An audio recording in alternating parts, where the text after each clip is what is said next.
दोस्तों, नमस्ते, जोहार और आज सबका स्वागत है आपके अपने यूट्यूब चैनल अंजनास व्लॉग में। और आज है दिनांक 28 जुलाई और 28 जुलाई को हरेली का त्यौहार मनाया जाता है। तो इस हरेली त्यौहार के अवसर पर मैं आप सबों को हरेली त्यौहार की ढेर सारी शुभकामनाएं एवं बधाइयां देती हूँ। जम्मा संगवारी मनला हो, हरेली त्यौहार की गाड़ा गाड़ा बधाई।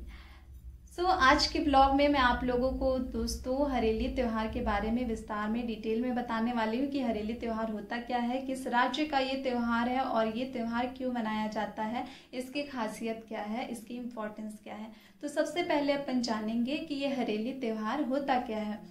जैसे कि नाम से स्पष्ट पता चल रहा है कि हरेली मतलब हरियाली। ये जो हरेली है, हरियाली का प्रतीक माना जाता है। और हरियाली ये हमारी जो खेती किसानी जो धान फसल होते हैं, तो ये इन सब से रिलेटेड है। ठीक है, तो अब सेकंड नंबर पे आता है कि हरेली त्यौहार किस राज्य में मनाया जाता है। जैसे कि आप लोग को पता है कि हमारे छत्तीसगढ़ राज्य को धान का कटोरा कहा जाता है और सबसे बड़ी मात्रा में धान की पैदावार हमारे छत्तीसगढ़ राज्य में ही होती है। तो ऑब्वियस सी बात है कि ये हमारे छत्तीसगढ़ राज्य का सबसे प्रथम त्यौहार है और इसलिए से हमारे किसान भाई बहन लोग बहुत ही धूमधाम से मनाते हैं। इस त्यौहार के बारे में बहुत से लोगों को नहीं पता है। ये त्यौहार हम किसान भाई बहनों के लिए बहुत ही मायने रखता है, बहुत ही इम्पोर्टेंट है और वो लोग इसे बहुत ही धूमधाम से मनाते हैं। तो अब हम लोग आगे देखेंगे कि ये जो हरेली का त्यौहार वो मनाया कैसे जाता है। तो हरेली के त्यौहार में जो हमारे किसान भाई बहन होते हैं वो पूरे गांव को दशमूल के टहनी, बेल पत्र, नीम के पत्ते, इन पत्तों से और दशमूल के टहनियों से पूरा सजाते हैं। उनका ये मानना है कि अगर हम इन चीज़ों का इस्तेमाल करेंगे तो हमारे खेतों के, हमारे फसलों में कीट नहीं लगेंगे। तो एज अ कीटनाशक के रूप में उनका इस्तेमाल किया जाता था। क्योंकि हमारे पुराने लोगों की अपनी अपनी धारणाएं होती थी, उनका भी यही मानना था कि हम इन पत्तों का, इनकी टहनियों का इस्तेमाल करेंगे तो हमारे फसलों में कीट नहीं लगेंगे। तो इसलिए पूरे गांव को इन सब चीज़ों से, फसल के आसपास इनसे सजाया जाता था।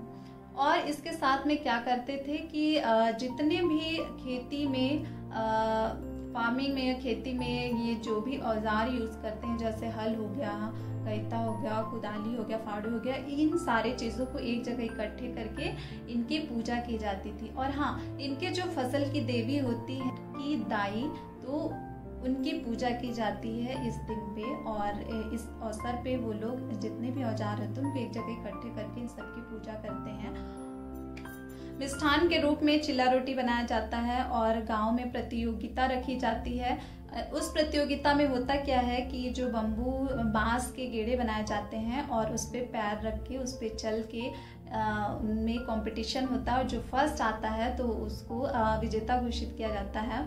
और लोक नृत्य भी नाचा जाता है। उस लोक नृत्य में भी यही गेड़े का इस्तेमाल करके डांस करते हैं और बहुत ही सुंदर तरीके से, बेहतरीन तरीके से, जैसे हम लोगों के लिए होली, दिवाली, रक्षाबंधन, क्रिसमस और ये ईस्टर, ये बड़े त्योहार होते हैं, वैसे ही हमारे किसान भाई बहन लोगों के लिए ये सबसे बड़ा त्योहार होता है।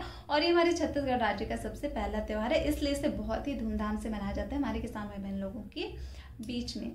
तो ये सारी चीज़ें थी हरेली त्यौहार के बारे में और मुझे उम्मीद है कि ये इन्फॉर्मेटिव रही है आप लोगों के लिए और बहुत ही इंटरेस्टिंग है ये त्यौहार। हालांकि मैंने देखा नहीं है, लेकिन सुनने से ही इतना अच्छा लगता है।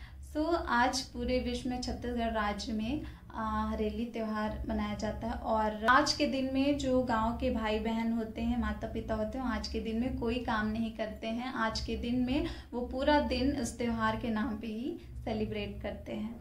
तो ये सारी चीज़ें थी हरेली त्यौहार के बारे में। तो उम्मीद करती हूँ कि आप लोगों को आज का ब्लॉग अच्छा लगा होगा, पसंद आया होगा और आप लोगों के लिए इन्फॉर्मेटिव रही होगी। ऐसे ही मैं आप लोगों को नए इन्फॉर्मेशन आप लोगों को देती रहूँगी। रिक्वेस्ट है आप लोगों से कि जिन लोगों ने मेरे चैनल को सब्सक्राइब नहीं किया है वो लोग मेरे चैनल को सब्सक्राइब करें और बेल आइकन को प्रेस करना बिल्कुल भी ना भूलें, ताकि मैं ऐसे ही जानकारी आप लोगों को देती रहूँ समय समय पे। आज के ब्लॉग को करते हैं यहीं पे डिसकंटिन्यू और मिलते हैं नेक्स्ट ब्लॉग में विथ न्यू वीडियोस। तो सब लोग अपना ध्यान रखिए, अपना ख्याल रखिए, और एक बार फिर से आप सबको हरेली त्योहार की ढेर सारी बधाइयाँ। जय जोहार, जय छत्तीसगढ़।